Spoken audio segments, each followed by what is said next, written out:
What is up, everybody? Joe Sib here with you from Rad Parenting with my co-host, Anea Vogue. Wow, my voice is a little sketchy today. Do you notice that? I do. Yeah, I'm a little concerned. bassier. You're going to be okay? No, I'm going to be fine. I had a bunch of shows, and at the same time I was out on the road. I got this like cold, and it cruised through my whole body, and then it just decided before it bailed just to settle in my throat. So it's right there. Yeah. So I know the listeners right now are like, when did Barry White start hosting the show? And he is back. No, that is not the case. And I haven't. My son said to me, he goes, Dad, your voice sounds like you've been smoking. You are not a smoker. I am not a smoker. No. Did you ever smoke? Did anyone in this room ever smoke? No.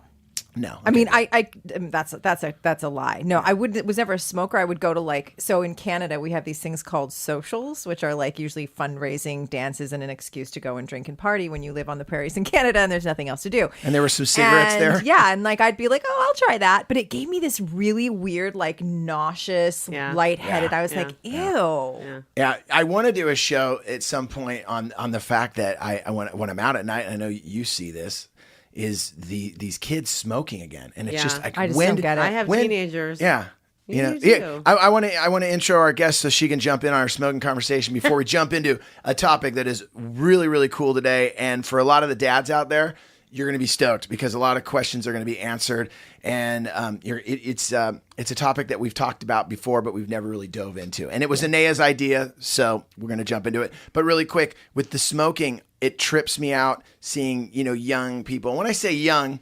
25. 22 with a bogue in their hand. I'm like, are you really smoking?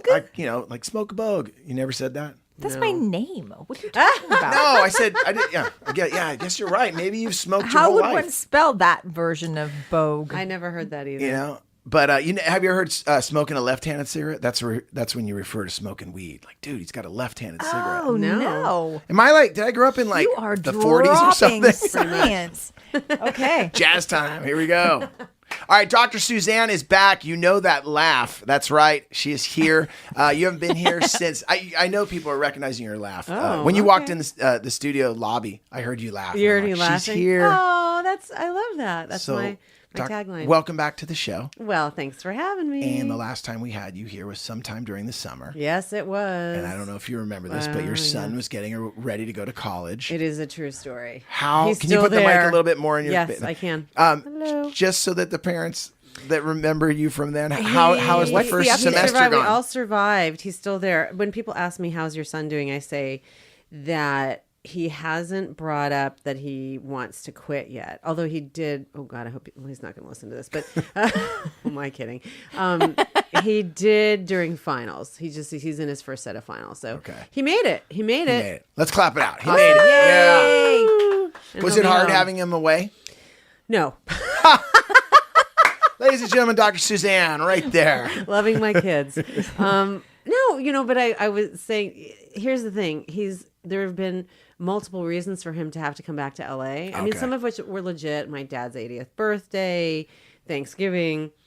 I don't know, Kanye West. That didn't seem like a legit reason to come back to LA because I felt like although now he won't be traveling and doing concerts for a while. I was just going to say, maybe it was a good thing that he saw him when he did. Saw all 6 songs or whatever, yeah. No, he was at actually one of his shows that he did the whole show. Okay, great. And he took his little sister. But just he keeps coming home. The kid keeps coming home.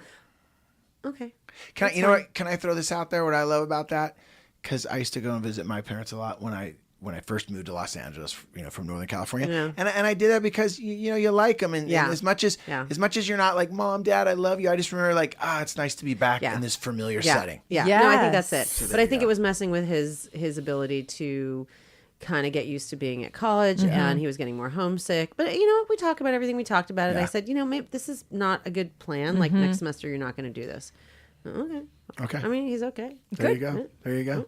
Well, I'm glad we caught up about that. I had to. Yeah. First thing I thought about when I saw your lovely little face. Oh. Hey, for all of our listeners, exactly what type of doctor are you again? I am an obstetrician and gynecologist, so I take care of women at all phases of life. Can I tell you why I had you say that? Why? Because I cannot pronounce any of those words. I can't. I'm totally cheating. You could just say OBGYN.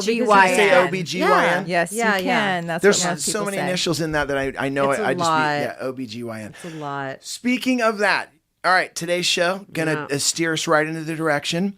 It's all about menstruation, a time in a woman's life that I'm gonna throw out there.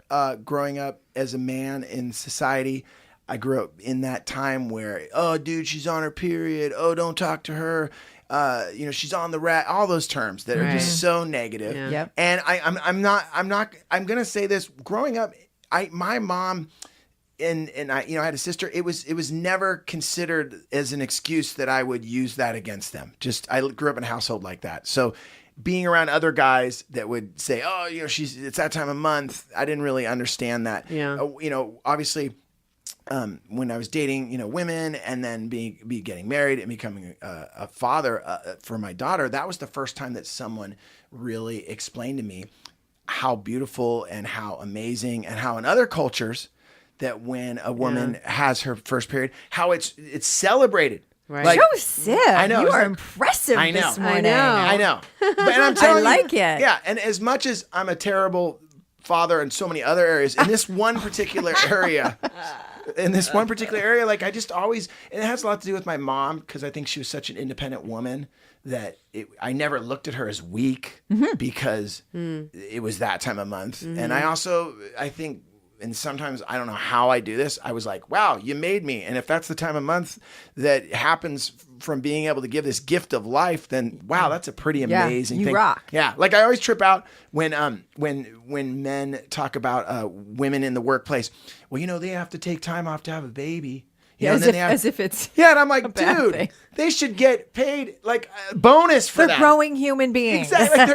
Like they're making people. Yeah. All you're doing is Right. taking up space and drinking coffee and watching Fox Sports. Like, Oh, what did dear. you do today? So, with all that said, I'm going to hand it over to Anea because this was kind of your idea. So, I'm going to let you kind of mold the rest of the show. Yeah, for so sure. dads, moms, especially the dads, listen up. We got some good stuff. Yeah, and I'm really excited to have Dr. Suzanne here because I want, our perspectives, though very complementary, we're coming from two a little bit different places that are both really important. So there is an entire chapter of my book dedicated to this subject. So it's one of the 9 ways that we screw up our girls is by perpetuating this idea that having a period, and I want to go beyond that, having a menstrual cycle, because this is something a lot of women are just like oblivious to because we don't teach them, that it's really an entire cycle. And treating menstruation as something that is dirty or that is taboo, like even by not speaking about it, we send a really strong message about what that's all about, is so detrimental to girls. Essentially because you cannot say that something that is a fundamental part of being female is dirty, shameful, taboo, and not think that a girl is going to feel bad about being female because this is part of her deal. Well, and it affects boys and men as well. Exactly. And that's how we want to bring everybody, because that's the whole thing, is like menstruation as a topic is something that is not just about girls, and boys and men who become aware and have a degree of comfort and just knowledge around the subject are, in my opinion, going to be better partners, better fathers, better brothers, etc. And to your point, Joe, I mean, it's kind of silly that we wouldn't be cool with that, given that it's really the reason, the very function behind us being able to continue our species. The reason why we're all Right. without That little thing. Without that happening, we're not sitting in this room. It's that simple. That's right. You're not listening to this show. Correct. So let's dive into the first thing I do want to dive into is why is there a negative connotation about that whole the menstrual cycle? Well, there's a Where do you few. think that Yes, comes from? I can tell you what, so my background, educationally, in terms of being like, so my master's degree is in women's spirituality, and so there's a fair bit of evidence to suggest that once upon a time cultures were very female centric, and that women were actually revered in having a cycle. So first of all, oh my gosh, she can bleed for several days and not die. Right. There's some connection between this and her, the fact that she can grow a whole new human being, which makes her the closest thing to the creator. And therefore, there was this reverence of women and this sort of unbelievable power. There's also evidence to suggest that men actually created their own rituals in terms of like cutting their genital area to create blood in that area so that they could mimic this powerful So much ability something of a women. dude would do. That's total dude Okay. thing. Gosh. It sounds incredibly step painful. it up. Gonna Yeah. cut the penis so I'm better than Yes, you. yes. Gosh. So does all of that said, the suggestion historically is that when things started to shift to being more male centric, so moving from viewing God or the creator as this earth based force, that instead it was moving to this idea of being a sky god and male being the focus. And so one of the ways of stripping women of that power was to shame their bodies, which was really the source of this power and reverence. And so slowly over time, and there's a number of biblical references, Old Testament for sure, that suggest that this is a time that women are dirty, they are not to be touched, they are not to be laid with, blah, blah, blah. And so we have even the idea of the whole Garden of Eden and the curse that, all of that. So what you're basically saying is it what started out as a powerful and huge, amazing moment in life and giving birth, just basically got torn down, and like a new PR person came in and said, hey, check it out. This isn't as cool as you thought it was. Exactly. So let's make men awesome and women during this time. Oh my God, get them out of here. Absolutely. Wow. And we've just been conditioned as males to think, because, as a comic, I even, I can't stand it when a comedian does like a bit about, it's that time of month in the house. I can't be, I'm like, Right. really? It's so stereotypical. But now it makes sense what you're saying. Right. We've been conditioned as men to think it's a dirty time. That's right. And I think so. And then when you have, speaking of sort of like, media and PR, when you have Midol, about 10 years ago, creating an ad campaign the tagline was reverse the curse. We see like just even in mainstream society, this perpetuation of this idea that it's a curse. Yeah. And we've had so in our Real Girl workshops, we would do this thing where on the day that we were talking about bodies, we would go around the circle at the beginning before we did. And we do this in this really powerful celebratory, like our mission is to have girls leave the experience feeling like they have superhero bodies. So we do this little check-in before and like, what do you know? How do you feel about this? And then the after, how they feel after. And this is years ago, we had this workshop where one of the girls, she was about 12, she said, oh my gosh, the only thing that I knew before today, I always felt like it was a bad thing. It was something I was supposed to keep secret because I had been told that I had a period as punishment for what Eve did in the garden. And I was like, wow. Oh goodness. Oh Wow. my goodness. Yeah. So when you think about like everything from hardcore sort of religious programming to mainstream messaging, and then even just the parents, generations of parents not being fully educated and certainly not educated in a positive celebratory way, particularly in our culture, they just don't talk about it. And that in itself carries a message because kids learn if this is something that we're not supposed to talk about, that must mean there's something wrong with it. Yeah. Well, and there's fear. Anytime something is mysterious and unknown, it is frightening and produces anxiety. So that's never a good place to start. It's not. I was just gonna say, being on the front lines, Dr. Suzanne, with young girls coming in and stuff. What are you coming in contact with right now? When I don't see a ton of really young girls. Actually, it's interesting. I see a fair amount of adolescents and teenagers, and I do occasionally see younger kids because pediatricians will send them to me for various reasons. Or I have a lot of moms who ask me how to address or deal with their younger girls. Yeah. But all the time, that's fine. Mm-hmm. And that's I think that's a legitimate use of the resource. So a pediatrician's point of view would be really interesting too. But for me, for sure, I can speak. I have a lot more, I think I have a different level of comfort. Obviously, this is what I do. And I'm more open. And it's also interesting sometimes to see the pattern of referrals from some of my pediatric colleagues, because clearly some of them are just like, big don't want to deal. X, I do not, vagina, big no, they just don't want to deal, which is fine because if they can't, and that's the energy they're going to bring to the encounter, then it's better that they send them to me. I actually did have a young girl yesterday who wasn't a period related thing, but it was this thing. And I'll tell you, I think for me, the best thing about that encounter it was a couple of things. One was to see, and she was from a religious, she was Orthodox Jewish. And it was really awesome to see her mom's approach and her mom's relationship with her around all of this, which was not shaming in any way, shape, or form. So that was really cool for me to see. But also for me to have like this sense of humor with her about stuff and just keep it light and polite, which was really normalizing for her. And I felt good about that as an adult woman, not just as a physician, but as an adult woman, to have this experience with her where, oh my God, she's 12 and she's coming to the gynecologist and what that's going to be about. And instead of it being, I mean, how many times have I heard from adult women that they were traumatized by their early experiences at the gynecologist specifically. And a lot of it had to do with their own fear and shame coming in and their own lack of knowledge about their own body, what the encounter was going to be about, just lack of preparation.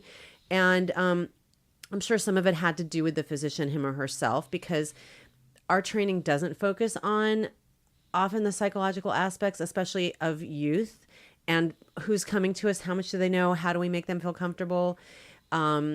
So, we have our own discomforts about things, and that's obviously going to become apparent in how we manage the encounter and the tone that we set. But a lot of it is if you come to me and you're really, really uncomfortable, I could be as comfortable as I am, but you're traumatized before you came in the room. Well, and here's the thing is that we know, like the data tells us that there are women who will not go to the gynecologist or will put it off and therefore potentially put their own health in jeopardy because there is so much anxiety around this. And also the experience that Dr. Suzanne said right now is a nightmare for them to go through. If they're not with the right person that isn't connecting the two aspects, like you just said, the mental part of it, the physical part together. Yeah. Why would you ever?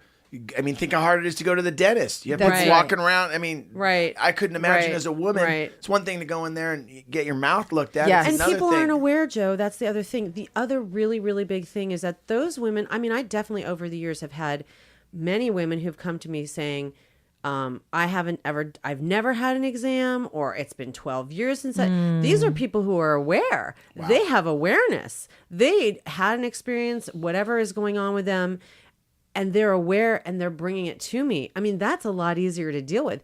A lot of people come in, they're clueless. They're not even connected to their own feelings about it. And I think that's more of a cultural, like a big cultural thing, which then gets sort of manifest and demonstrated and reflected in the family systems. And it's just such a huge thing. Those people are harder to deal with because they're not even mindful. Okay. When you say that, I gotta think about a listener right now that might be like, that's me. Right. And right. Do you say, don't feel bad? Yes, all the time. People come in and they report on themselves like it's a confessional. No, all the time. Dr. I'm like, Suzanne, no, seriously, 6 Joe. months since my last. That's all the time. The whole thing. And I'm Jewish, but I'm just imagining. I'm a Catholic. It's I like remember whatever my going in there. fantasy of what that would be. Yeah. But think it's been 12 years Bless since me, my last Dr. cup, Suzanne. or it's been 4 years. Yeah. And I'm like, whatever. You're here now. Yes. Like awesome. What made you decide to come in? Yes. You're here. Like, what do I care? Who cares about what happened So there is a bit of guilt for not. Oh, yeah. Well, because people know that they should take care of themselves. But the fear and anxiety is overriding. Yes. Oh, yeah. Well, and here's the thing, the bigger picture, and it's really important to me that that parents hear this, is that, so there's the direct, impact that we're talking about with Dr. Suzanne in terms of like, what about when women don't go and get exams that they need regularly to make sure that they're okay? I need to hear you tell me what happens. I mean, it depends on what the issue is not. I mean, I think the baseline issue to me is it's about self-care. It's about someone being able to take care of themselves and to care enough about themselves to get medical care. So to me, that's the overriding issue right there. I'm far more concerned about, why do you not think that you're enough? Why do you think that you don't deserve to have medical care? Wow. Okay. So let me try to, and if you're going to walk in the door, I'm going to try and undo that in some subtle or maybe direct way. And a lot of that's just going to be me reading the person and reading the room. that's I don't even know how I tell somebody how to do that. I just know that I know that I do that. So that's the bigger thing. But people may have a problem. They may be having abnormal bleeding. They may have an undiagnosed medical issue. They may be having sex and not using protection. They may not understand how to get pregnant or not to get pregnant.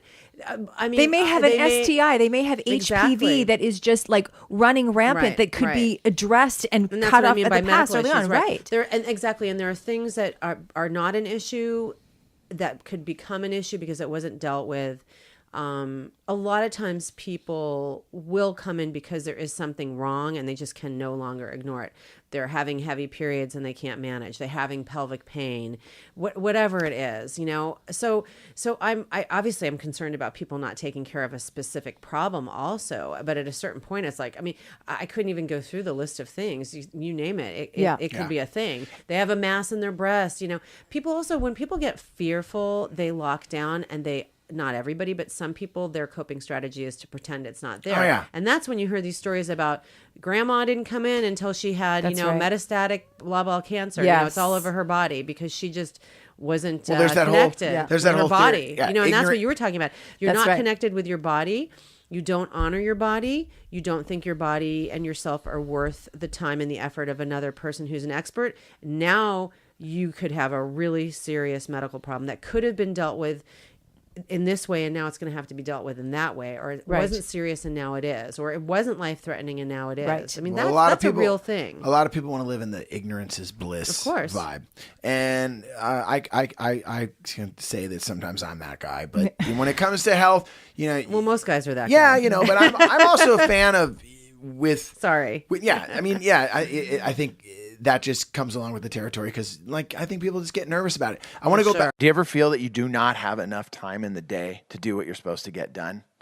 You know, you're going to work, you're maybe trying to hit the gym, but you forgot that, oh, I got to pick so-and-so up from daycare. Oh, I got to get my dad over to his doctor's appointment. Oh, I wanted to pick up the house before I left. Wow, check it out. How am I going to get everything done? Well, I'm going to tell you right now. Go to care.com. Care.com. Care.com is the world's largest digital marketplace for finding and managing family care. That is right. Family care needs can be unpredictable. You got sick kids. You need someone to stay home. Man, both parents are out there trying to make a living. Your kids get sick. Oh, who's going to stay home? Who's going to miss out on that cash? Now you go to care.com and they'll have someone for you that can look after your kids. Don't stress your life away. Seriously, most working parents worry about their kids every minute of the day. You're more at ease and more focused when you know your kids or your parents or even your pets are well cared for. Best part is this, care.com provides access to a variety of background check options you can purchase to help make sure that you're making the best hiring decision. That's my favorite part right there. They're letting you know there's a million different things for you to check out on the background check options so you know who's going to be there with your kids or with your parents or with your pet taking care of the situation. Care.com. Check it out now. If you go to care.com right now, you ready for this? To save 30% off care.com premium membership, visit care.com/rad parenting when you subscribe, and you're going to get 30% off. Like I said, the world's moving a million miles an hour. You just want to take care of your kids and all the responsibilities. Let care.com help. I want to go back to when a woman has her period, Right. Just for the dads out there, what age does that start at? Well, I mean, the normal is there age different- has yeah. actually changed. Okay. It used to be more like 11, 12, 13 was considered sort of the lower end of normal. And that number has been moved down to 9. Why? Well, good question. And that is, I think, a little bit an issue of the tail wagging the dog, to be perfectly honest, because we're not 100% certain why that age of menstruation, menarche is what we call it, when you first get your period, why that has gotten lower. I mean, I think those of us who are, I think a lot of us are suspicious that there's endocrine disruptors in our food supply and some, you know, and those are things that are things like pesticides that can actually have a hormonal impact. So are we exposing ourselves and our children inadvertently to things that are changing their hormonal system? Some of it could also be nutrition. You know, we're the most well-nourished, you know, generation on the planet. And so if you have enough fat production, you're going to have enough steroid hormone production, which is going to turn on the menstrual cycle from the brain, talking to the reproductive organs earlier in life. I don't think we know, but I know because that has happened, there's been a demographic shift. All the pediatric organizations, whatever they are, moved that normal age down. So that's interesting. I have to say, I'm not seeing a ton of it. Again, I'm not a pediatrician, so I wouldn't end up dealing with a 9-year-old. But that's sort of a side note. But just How so old people are are not freaked out. How But old if are you the have a girls? kid, The girls you are could coming go in up to 14 to 16 before you're getting a Okay. cycle too. So if you have, some of it's going to be dependent on mom's history, on other women in the family's history, sisters, grandmothers, aunts, that kind of thing. Body type, how much fat you have on your body. Are you an athlete? Are you a dancer? There's a wide variation. And then it starts getting into other issues like nutritional status, social status, stress level, eating. If you have a 16-year-old that isn't menstruating yet, it does not necessarily mean that she's got an eating disorder. But, you kind of have to have that there should be a yellow flag going up, Yeah. If you've got a kid who's a runner and she's, an super low athlete, body fat. and she's exercising 4 hours a day and not in a restrictive, crazy way, but like that's her life, she may not get her period early. If you've got a more plump, round kid, she might get her period earlier. Yeah. So let's makes talk sense. a little bit about the importance of girls learning about their bodies and about menstruation early, prior to menstruation. And then I want to go back to you and have you, from sort of a medical perspective, talk to listeners about, here are some of the things that you can look for that are going to be signs that precede the onset of menarche. Right. So first of all, we know, so research very strongly suggests that when girls learn about menstruation before they have started menstruation, and this is something that I get a lot of pushback with the work that I do, is parents, based on this program we were talking about at the beginning of the episode, have this idea that like, oh, my daughter starting her period means the loss of her innocence in some way, because they want to associate. And of course, there is some association between menstruation and sex, but to approach it that way or to avoid it because you're like, I don't want to have the sex talk. And if I have to do that because I'm having the menstruation talk, forget that. We're putting it off. So it's really important that parents understand, A, that it can happen. And it's becoming more common to start at 9, because you have a lot of parents going, oh, I've got till, 11, 12, 13, and they do nothing. And all of a sudden this girl is at school, gets her period, and she's freaking out because nobody's told her anything. I mean, they don't even do the talk still, which is really not adequate, until about 5th grade health class. So girls are on average 10 by the time they're in 5th grade. So you can see that there's a great possibility that there's going to be gap girls right there that all of a sudden they get their period at school. That's right. Well, but also, and we'll get to that. I don't want to hijack what you're saying. I mean, girls that are going to get a period earlier are going to have some other signs earlier too, which is also can be very distressing for them and for their parents, because it's confusing and scary. And why do I look different than the other girls? And it can be very isolating socially, and so why don't you just talk about what those are right now? Since the main things are starting to grow pubic hair. Actually, a lot of times it'll start in the underarm first, and then maybe in the genital region, and what we call breast bud development. So those little tiny boobies, those start happening. And I think because we do have an obesity problem in this country, I think the breast bud thing can be a little confusing, because you could just be chubby too. And then of course there's higher estrogen levels in girls that have more body fat. So we're kind of going down. I don't want to go down that rabbit hole, but that we have to put that out there. So that could be something that a child might notice, or a mom or a parent, primary caregiver, mom, dad, whoever is around, might notice. I mean, this gets so fraught and it gets so complicated with other things. Here's the other side of it. And we have kids, right? I mean, you have a kid younger than my kids, but so my younger one, I mean, I've talked about my kids on the show a lot, my 16-year-old daughter, they also have access to information that we didn't have and that their parents don't have. And their parents think they know what they're doing on their smart devices, and they don't. And some of it's good. Some of it's really good. I found with my daughter and her cohort, and I mean, yes, she's being raised by a gynecologist who would go on a podcast and say vagina in public and all that stuff, which is not normal. I get it. But so some of that might be part of it, but she's super aware and she's very empowered. And this is a generation of girls and young women that are far more empowered I agree. about Yes. their bodies, about what their bodies do, about body shaming, about who they are in the world. And the boys, a lot of the boys are, if they're paying attention and they want to have anything to do with these girls, That's right. they are too. So it's a little bit of a different generation, but you do still have the issue. There's always a generation gap, right? Yeah. So this is this generation's generation gap. The parents may not be quite on board, and the parents are transmitting their anxieties, where the daughter is like, whatevs, mom, like I already know about the HPV vaccination, or you know what I mean? Right. Or about my periods coming. But then the issue starts becoming a family issue because mom or dad is anxious and doesn't want to deal, and the kid is like, why are we not paying attention to this? You know? Yes. It's not always maybe what we would think. Right. Correct. So when you say that right there, that gives me the feeling of good news. That's Yes. the good news, right? Yes, I think it's the I good definitely news. I think it's that the good there's a news. shift. Yeah, Yeah, I I know in agree. my household that's definitely the case. My daughter is definitely way more in touch with her body and who she is as a woman or becoming a woman. And it makes these kind of conversations Yeah. that we're talking about Yeah. way more like, Dad, I already know about that. Right. Next thing. Yeah. So a couple of things. So let's make sure, because I want to make sure that we get this in. Yes. First of all, again, really important that girls learn ideally before they start to menstruate. Just like anything. Yes, it's better on the You way. wouldn't be like, hey, here's a bike. Good luck with that. That's right.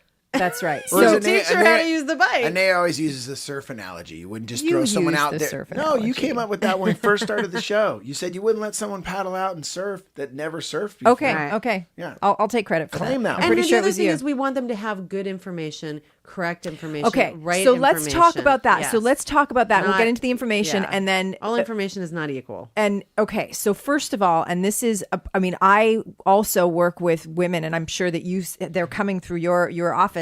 So it is staggering to me how many, speaking about the generation difference, how many adult women have no idea that beyond that 5 to 7 day period, there is, 3 other phases that make up Yeah. this entire Yeah. menstrual cycle Yeah. when your hormones are shifting and they impact your mental clarity, your verbal clarity, Yes. your glucose levels. There's times of the cycle when you want to make sure you're brushing extra times a day because the decay on your teeth can be greater. There's times of the month when your pain tolerance is greater or Yeah. lesser. There are women that don't know about ovulation. Like there are 2 or 3 days in the month that you are most likely to get pregnant. And if you don't know that, by the same token, if you do, it's awesome. Right. And I'll throw this in there right now.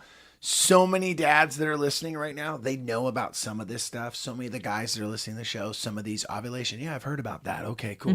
There's like some of these topics that you're talking about, they're aware of, but I would say a lot of it, they're not. Right. And that I want to try to just at least, where can a guy get information so that he's not out of the loop, especially this if, you have daughter or you're getting married, you have this partner in your life. How can you not be in touch with this crazy journey that a woman has to Right. go through every Right. month? Yeah. I mean, Gets to go through. Gets to go through. No, but Gets to go through. I'll say gets to go through. You're absolutely right. But also, that's a tough thing to go through. Well, I mean, here's the don't difference. you- I mean, Here's the difference. The degree of toughness, I would argue, and with a few exceptions, because there are some women that have difficult cycles, difficult periods, and it's, but on average, the difference between it being a tough ride or kind of a wow ride is accurate information about what your body's doing. So when agree. you're in the 4th phase, so like that phase right before, I call it the premenstrual phase, right before you're going to start your period again,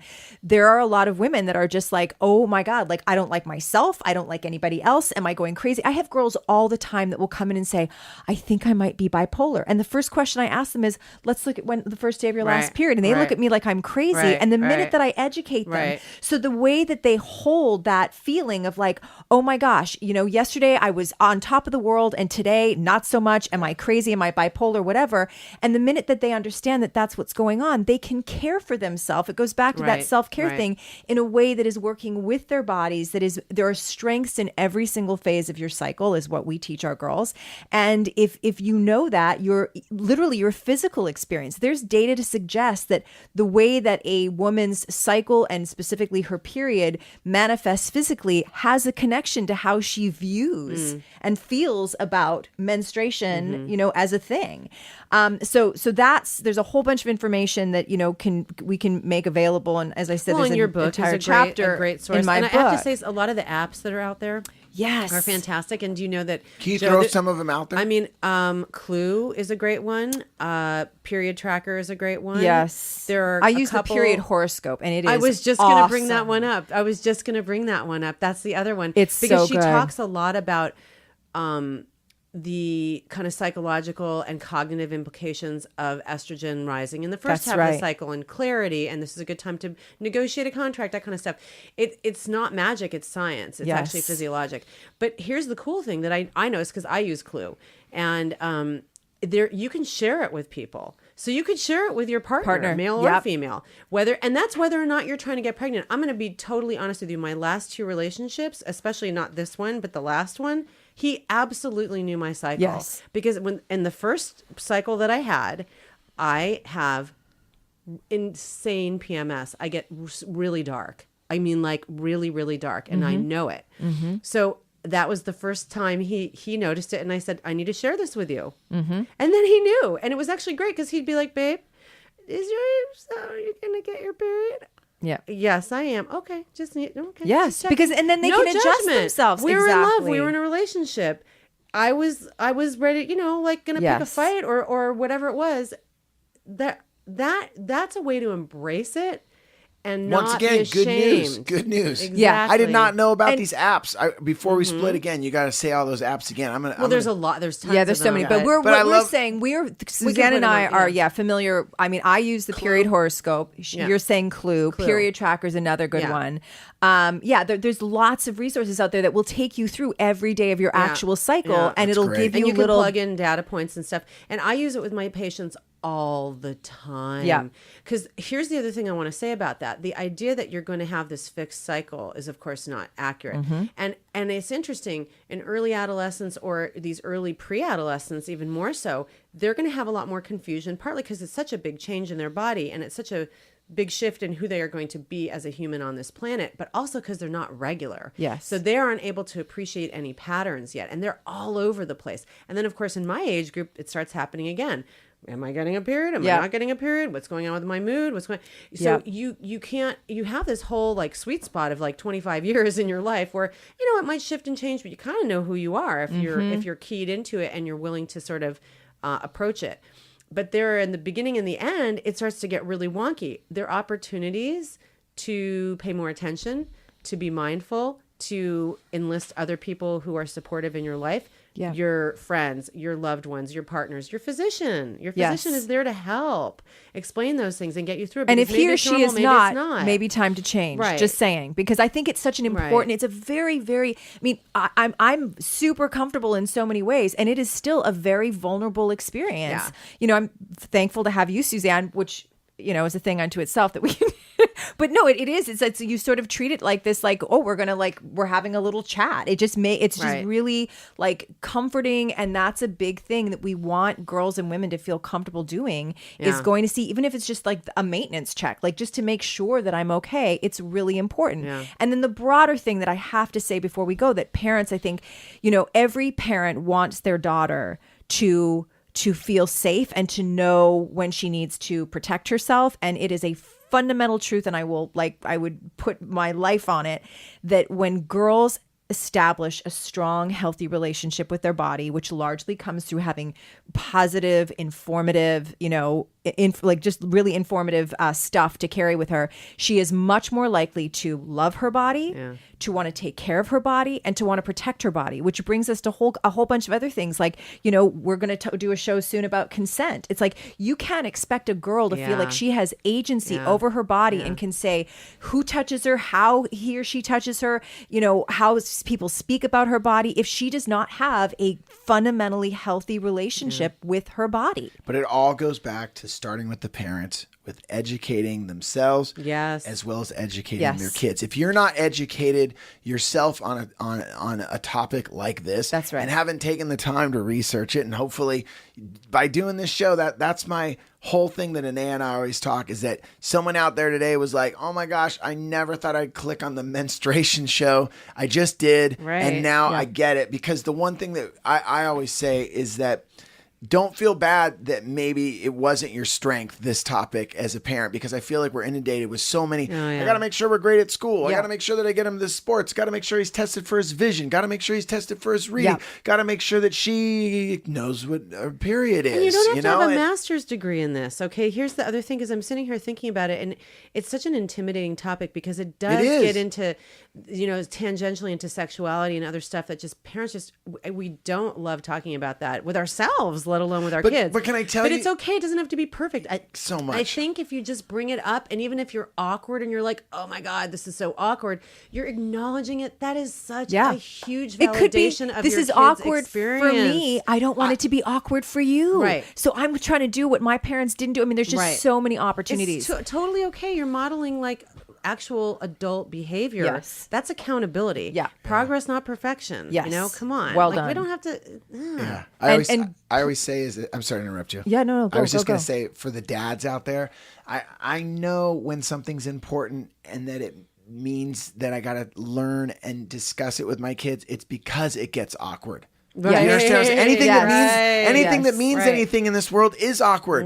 Anything you do in life, you want to be a singer. Yeah, it's awkward going out on stage. You want to be the person on the sport. Hey, I'm going to play basketball, I'll play football. Yeah, it's awkward trying out. That's because you know why? It means something if you pull it off. And I feel like with raising our kids, when I know whenever I blow it off, like, oh yeah, I'm going to talk to them about that later. It's because, Joe, you feel awkward talking about A, B, and C with them. I'm like, damn. And that little voice goes, you know what? That means it's time. Yep. And I'll tell you right now, these conversations, you guys, and I know Anea and I know Dr. Suzanne, we can share with all the parents out there that have maybe the 3-year-olds and the 4-year-olds or the 10-year-olds. All these conversations about sex, they always come at the craziest times. Oh, yeah. I was watching the World Series, and I got asked one of the craziest questions that I ever thought I would get asked as a father. And I remember I literally kept repeating the question. Someday we should do a show on it. And I literally had to go, okay, World Series going to take a break right now. I know we're in the best series of we've seen in 30 years. Okay, we're going to talk about this. For some reason, my son wants to know about this right now. Right now. Yeah. And the question, and I remember we answered it, and I was like, wow, here's one of those parenting moments right now. Yeah. Before we get out of here, Dr. Suzanne, where can anyone find you on the social media? On because I know you answer Twitter okay. and Instagram, I'm at Ask Dr. Suzanne, no punctuation, and I'm on Facebook. If you just put in Dr. Suzanne Gilbert Lens, and I'm happy to engage and hear what you guys have to say. And any questions that you guys want to go directly to Dr. Suzanne, if you just email us at radparenting@gmail.com, we will forward them on to Dr. Suzanne. And we had a few last time, so if you guys want to do that again, radparenting@gmail.com. I want to thank Dr. Suzanne so much for coming in here. It's always a blast having you in here. I learned so much. Yeah. I learned so much. Anea, I had a really good show. I wanted to thank you for bringing up this topic. Thank you. And we've done like an abbreviated version. Again, I want to just like encourage parents, 9 ways we're screwing up our girls and how we can stop. There's an entire chapter with like a whole set of tips at the end, like different steps you can take, information. The chapter itself will be helpful in terms of information for you. It'll have resources about where you can go to get more, and then actual steps you can take with broaching the subject with your own children. So I really encourage parents to check it out. And you know what? We're going to get rad right now because the show is called Rad Parenting. And I'm going to say this right now. The first, I'm going to say that the first 10 people that email us right now will give away 2 of your books. Sure. What do you think about that? Yep. Okay. Yep. So email us at radparenting @gmail.com, and you'll have an email in there. And then I'm going to pick 2 winners, and I'm going to send the books. Awesome. All right. I want to thank you guys so much. Thank you so much for checking out Rad Parenting. My name is Joe Sib. And Anea Bogue. And our guest. Dr. Suzanne. And we're out of here. Late.